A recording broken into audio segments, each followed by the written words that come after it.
Matteu orí karùn-ún ẹsẹ̀ kẹtàdínlógún àti ẹsẹ̀ kẹrìnlélógún. Nítorí náà bí ìwọ bá mú ẹ̀bùn rẹ wá sí ibi pẹpẹ, bí ìwọ bá sì rántí wípé arákùnrin rẹ ní ohun kan nínú sí ọ, fi ẹ̀bùn rẹ sílẹ̀ níbẹ̀ níwájú pẹpẹ, sì lọ kó bá arákùnrin rẹ làjà náà. Nígbà náà ni kí o tó wá ìbùn ẹ̀bùn rẹ.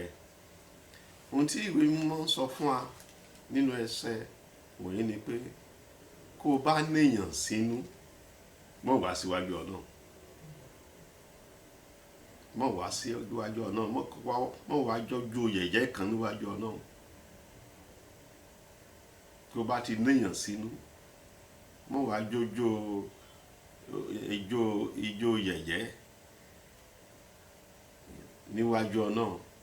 Mi ò tiẹ̀ mọ̀ ọ̀rọ̀ kan báwọn Yorùbá ṣe ń pè ijó àbòsí. Ọ̀rọ̀ tí mo fẹ́ sọ nìyẹn. Mọ̀ wá jójó àbòsí kan, mọ̀ wá kọrin àbòsí kan, mọ̀ wá pàtẹ́wọ́ àbòsí kan, mọ̀ wá pàtẹ́wọ́ ẹlẹ́yà kan. Iwájú Ọlọ́run kì í ṣe bí ẹlẹ́yà. Ìwé mímọ́ dé sọ fún wa pé ní kíákíá, ní wéréwéré, ní màsàmàsà, ẹni tó bá ṣẹ̀ dáríjì. Ọlọ́run sọ pé ẹ̀bùn tó mú wá, oníyàn sínú, oní màmá ẹ̀ sínú, oní bàbá ẹ̀ sínú, oní ọkọ ẹ̀ sínú, oní ìyàwó ẹ̀ sínú, ẹni tó bá ẹ̀ ṣiṣẹ́ oní sínú, ló wá ń gbẹ̀bùn wá. Ọlọ́run sọ pé ẹ̀bùn ẹ̀ lásán ni, ẹ̀bùn ẹ̀ kò ṣàǹfààní fún ẹ gan, kò lè ṣàǹfààní fún Ọlọ́run. Ọlọ́run sọ pé ò ní gba ẹ̀bùn ẹ̀. Ẹni tó bá ní sínú gbàgbé dáríjì, ẹ jẹ́ a ní ìdáríjì, ẹ̀mí ìdáríjì kò wọnú ẹ lọ. Ẹlòmíì a néèyàn sínú fún ọdún mẹ́wàá, tí wọ́n bá bẹ̀rẹ̀ sí ká, ó ṣe nǹkan fún mi ní 1996, ohun tó ṣe fún mi ní 1998, ó dẹ̀ ń jẹ, ó ń mú mi, ìwọ náà dẹ̀ ń ṣe Ọlọ́run láti 1990.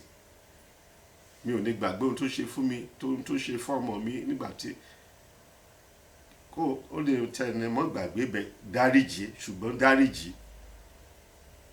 Ọlọ́run Olúwa dáríjì wá, ó dárí gbogbo ẹ̀ṣẹ̀ wa jì wá, gbogbo àwọn tó ṣẹ̀ wá, bí ọ̀rọ̀ Adura Olúwa ṣe sọ, káwa náà ká dáríjì wọn.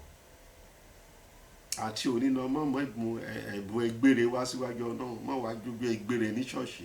Èèyàn ṣẹ̀ ń lé, ó ṣẹ̀ kọrin àbòsí ń lé, ìwọ àti àwọn ayálégbé ẹjà tán lé, ó wá kóra wọ sùtánà, ó sọ pé òun lọ ṣọ́ọ̀ṣì láti wá jójó ẹlẹ́yà, ijó àbòsí. Irọ́ ni o. Tàbí ó wá gbàdúrà yìí pé k'Ọlọ́run pa àwọn tí nǹkan asọ̀ tó yẹ pé ẹ lè parí lára ara yín. Ọlọ́run yìí pa èké pààyàn bí ẹ.